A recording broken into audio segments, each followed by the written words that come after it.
اگر کسی کا انتقال ہو جائے اور میت مرد ہو تو دوسرے مردوں کے لیے اس کا چہرہ دیکھنا جائز ہے.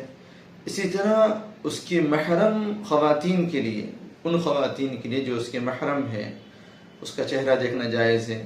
اس کی بیوی کے لیے اس کا چہرہ دیکھنا جائز ہے.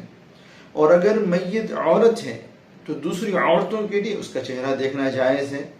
اور اسی طریقے سے اس کے محرم مردوں کے لیے، اس کے محرم مردوں کے لیے اس کا چہرہ دیکھنا جائز ہے، جیسے بیٹا ہے اور باپ ہے، بھائی ہے.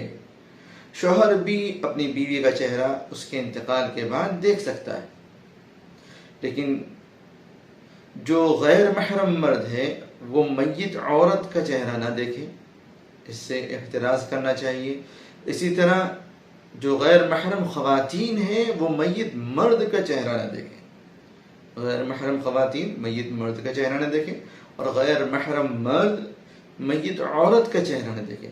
اور یہ چہرہ دیکھنا کوئی لازمی چیز نہیں ہے، ثابت تو ہے لیکن لازمی چیز نہیں ہے کہ ہر ایک کو چہرہ دکھایا ہی جائے. اگر کسی خاتون کا انتقال ہوا تو ساری خواتین کو چہرہ دکھایا ہی جائے یا ساری خواتین چہرہ دیکھیں ہی دیکھیں، ایسا کوئی ضروری نہیں ہے، کوئی لازمی شے نہیں ہے. اسی طریقے سے ایک بات کا اور خیال رکھنا چاہیے کہ نماز جنازہ مکمل ہو جانے کے بعد پھر جو ہے چہرہ دیکھنے دکھانے کے اندر وقت ضائع نہ کیا جائے، کیونکہ میت کی تدفین میں جلدی کرنے کا حکم ہے. میت کی تدفین میں جلدی کرنے کا حکم ہے. اب نماز جنازہ کے بعد بسا اوقات برزخ کے آثار ظاہر ہو جاتے ہیں، یا ظاہر نہ بھی ہو تو تاخیر تو ہو جاتی ہے چہرہ دیکھنے دکھانے کی وجہ سے. ایسا نہیں کہ جو ہے باقاعدہ اہتمام کے ساتھ چہرہ دکھایا جا رہا ہے، ایسا نہیں ہونا چاہیے.